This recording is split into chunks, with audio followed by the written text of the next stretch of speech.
Hello my dear students, myself Puspendra Bharadwaj, Assistant Professor, Department of Education, Jyoti Vidyapeeth Women's University, Jaipur. Good morning all of you. Some basic concepts of microeconomics today we'll discuss in this chapter. Aggregate of the economic system, types of goods produced in the economy, and what's matter in the end use of goods, and differences between final and intermediate goods, etc. First topic is aggregates of economic system. Macroeconomics is the study of aggregates of the economic system. Aggregates of economic system refer to the macroeconomics variables of the variables or the variables which represent the economy as a whole.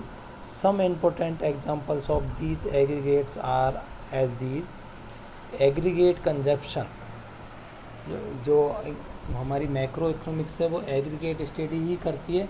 तो aggregate कौन कौन से aggregates है उसकी बात करें तो aggregate consumption, first consumption of all goods and services in the economy during the periods of an accounting year. एक अकाउंटिंग ईयर में जितने भी गुड्स एंड सर्विसेज का कंजप्शन हुआ है उनका total aggregate. Next is aggregate investment, expenditure by all the producers in the economy on the purchase of such goods which add to their stock of capital during the year। Investment, total investment कितना किया पूरे during the year, तो उस total aggregate हो जाएगा। Aggregate demand, total expenditure on the purchase of all goods and services in the economy during the period of an accounting year. एक accounting year में total expenditure purchase goods and service पर कितना किया है हमने, उसका एग्रीगेट डिमांड कितनी थी। Aggregate supply, total production of goods and services in the economy during the year. Services and production कितना हुआ गुड्स एंड सर्विसेज का एक ईयर में, वो एग्रीगेट सप्लाई होगी। Domestic income, income generated with in the domestic territory of a country during the year. General price level, index of price of all goods and services at the end of specified period of time. ये जो चीज़ें थी aggregates of the economic system थे। अब बात करते हैं हम types of goods produce in the economy. Economy में कौन कौन से गुड्स का प्रोडक्शन होता है। First is final goods, third is intermediate goods and third is consumer goods, fourth is capital goods. First is these are those goods which have crossed the boundary lines of production and are ready to use by their final users। Final goods ऐसे होते हैं जो एक देश में बन के ही ready होते हैं, कस्टमर को फाइनल यूज़ के लिए ही होते हैं। जैसे कोई बात करें हम, कोई भी चीज़ हो, हमें बिल्कुल जिसको हम मार्केट में जाते पैसे दे और तुरंत उसको खरीद के यूज़ ले ले, उसको कहेंगे final goods. Who are the first user? These are consumers and producer. Accordingly, final goods are often classified as final consumer goods and final producer goods. Final consumer goods are finally produced by the consumer for the satisfaction of their wants. Final producer goods are finally purchased by the producer and are generally used as fixed assets at the process of production। Final consumer goods, these are the goods which are ready for use by their final user, and consumers are their final users। Examples, bread and butter as used by the consumers। Next, final producer goods, these are the goods which are ready to use by their final users and producers are their final users। ऐसी users जिनके final users producer होंगे वो final producer goods होंगी, और final consumer goods होंगे जिनके final consumer जो होंगे वो कंज्यूमर होगा। Expenditure of final consumer goods by the house hold is called consumption expenditure. expenditure on final goods equal to consumption expenditure plus investment expenditure. ये तो बात की हमने फाइनल गुड्स की। अब मैं बात करूँ इंटरमीडिएट गुड्स की। Intermediate goods are those goods which have yet not cross the boundary line of production. ऐसी गुड्स जो प्रोडक्शन की बाउंड्री लाइन को क्रॉस ही नहीं किया, इंटरमीडिएट है वो अभी। Value is still to be added to these goods and these goods are yet not ready for use by their final users. मतलब इंटरमीडिएट गुड्स ऐसी चीज़ें हैं जो इनके फाइनल यूजर्स के लिए रेडी, यूज़ करने के लिए रेडी नहीं है अभी, और प्रोडक्शन की जो बाउंड्री है, जहाँ फैक्ट्री है, उस फैक्ट्री से बाहर ही नहीं निकले, वो इंटरमीडिएट गुड्स वो होते हैं। These goods are purchased by one firm from the other and are used as raw material or for further sale.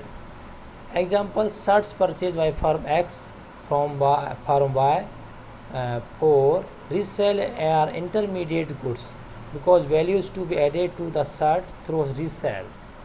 Likewise, wood purchased by a carpenter for a timber merchant for making chairs is an intermediate goods because wood is used as a raw material for making chairs.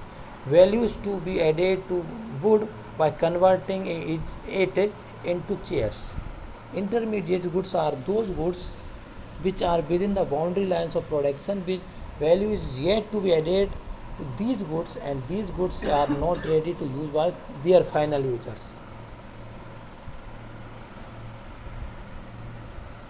When a carpenter buy wood worth rupees 5,000 and convert it into chair worth Rs 10,000 rupees, then the value of chair includes the value of wood intermediate goods.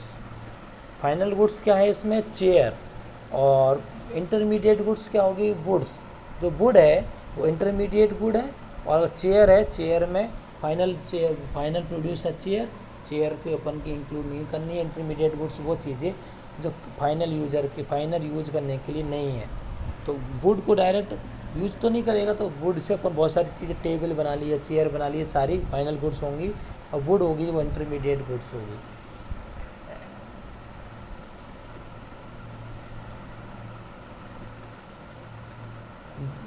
The same good may be final or intermediate.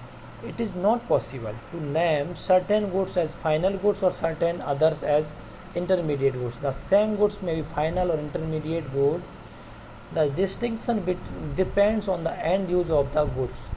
To illustrate, sugar used by a raw material in the production of biscuit is an intermediate goods, but sugar used by the household in milk or tea is final goods.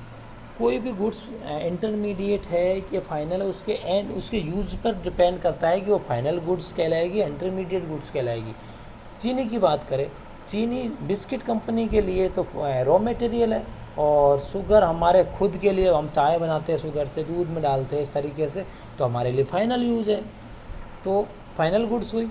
तो कोई भी goods है वो उसके use के base पर ही उसको final और इंटरमीडिएट गुड्स का अपन दर्जा दे सकते हैं। What matters in the end use of goods? क्या मैटर करता है एंड यूज ऑफ गुड्स का? या while classifying goods as final or intermediate, what matter is the end use of the goods. You are to check what end use a good is put to if it is used by the producer as a raw material, it is to be treated as a intermediate goods. Also, if it is purchased and resold by the producer, it is to be treated as intermediate goods. But if it is used by producer as a fixed assets, it is be treated as a final goods. तो use के base पे ही हो रही है सारी चीज़ें कि कौन सी किस तरीके से रॉ मटेरियल होगा, कौन यूज कर रहा है, उसके बेसिस पर इसको डिपेंड करती है ये सारी चीज़ें। Next is the principal differences between final intermediate goods. क्या क्या डिफरेंसेज है फाइनल इंटरमीडिएट गुड्स में? These goods may be use as raw material for the production of other goods during the accounting year, इसे कहेंगे intermediate goods. Raw material के लिए जो use हो रही है उसे intermediate goods. These goods are not use as raw material for the production of other goods during the accounting year, वो फाइनल गुड्स होंगी। दीज गुड्स, इंटरमीडिएट गुड्स की बात कर रहा हूँ। These goods may be resold by the firm for profit during the accounting year. Final goods की बात करें, these goods are not resold by the firm for profit during the accounting year. Resold नहीं होती है final goods, एक बार बेच दी वापस बेच दी। जो इंटरमीडिएट गुड्स होती है प्रॉफिट कमाने के लिए एक अकाउंटिंग ईयर में वापस भी बेची जाती है। Intermediate goods remain within the boundary lines of production and are not ready for use by their final users. Final goods are outside the boundary lines of production and are ready for use by their final users. Intermediate goods value is yet to be added to these goods. Value is not to be added to final goods. Next difference is these goods are not included in the estimation of national product of national income. Intermediate goods में इन national income में इसको include नहीं किया जाता है। These goods are included in the estimation of national product और national income. Final goods को national income में ऐड किया जाता है। ये हमने डिफरेंसेस देखे इंटरमीडिएट और फाइनल गुड्स के बीच में। अब मैं बात करूँ कंज्यूमर गुड्स और कंजप्शन गुड्स की। These are those goods which are directly use for the satisfaction of human wants. These are not used in the production of other goods. Example, ice cream and milk used by the households. Consumption goods are meant for final consumption and as final goods. These are ready for use by their final users who are the final user of consumption goods. Consumer household, general government as a welfare agency, like when it distributes foods and clothes to the victim of flood and famine. And next is NGOs, when they buy consumer goods for charity or for the use of the NGO staff. Expenditure by the final users, first, second and third on the purchase of consumption goods is called final consumption expenditure. See in the economy. Classification of consumption goods. Durable goods, semi-durable, non-durable and non-material goods of services. Durable consumer goods. Durable consumer goods are those goods which can be used several years and are relatively high value. ऐसी चीज़ें जो लंबे समय तक के लिए टिकी रहती है और उनकी वैल्यू थोड़ी ज़्यादा रहती है, जैसे कि कार है, वॉशिंग मशीन है, इन सब की, रेफ्रिजरेटर हो गया, इस तरीके से। Next is semi durable consumer goods.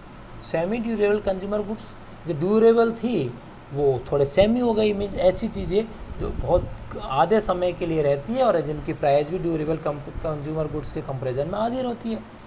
Semi durable consumer goods are those goods which can be use for a period of 1 year और slightly more. They are not too very high value, जैसे cloth, furniture, crockery, electric goods etcetera. Non durable और single use consumer goods. Non durable और single use consumer goods are those goods which are use up in a single act of consumption. For example, the bread you eat to satisfy your hunger, it use up in single act of consumption. कोई भी चीज़ जो एक single use में हो रही है वो non durable होगी। Services are those and non-material goods which directly satisfy human wants. A few examples of services are the services of doctor, lawyer, domestic servant, CA, CS, ये सारे सर्विसेज होंगी।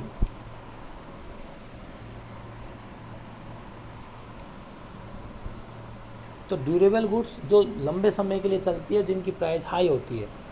Semi durable की तुलना में अगर comparison में देखें तो थोड़ा कम प्राइस के हो जाएंगे, थोड़े कम साल के लिए चलेंगे। तो ये सारी चीज़ें नॉन सेमी ड्यूरेबल गुड्स में। तो नॉन ड्यूरेबल और सिंगल यूज ऐसी चीज़ें जो सिंगल यूज होती है, जैसे आइसक्रीम हो गई है, कोई ब्रेड हो गई है, खाने पीने की चीज़ें हो गई, एक बार ही यूज आ रही है हमारी इंक हो गई, पेट्रोल हो गई, दोबारा यूज़ थोड़ी हो सकते हैं एक बार, तो जल गया वो जल गया पेट्रोल। अब सर्विसेज, सर्विसेज में डॉक्टर हो गए, CA CS लॉयर्स, ये सब ये सारी चीज़ें हो गई सर्विसेज हो गई, बैंकर्स, ये सब तरीके से ये सारी चीज़ें सर्विसेज है। ओके बच्चों, थैंक यू। कल नेक्स्ट टॉपिक में इसी टॉपिक को नेक्स्ट टॉपिक के साथ मिलेंगे। Thank you so much. Munshi भाई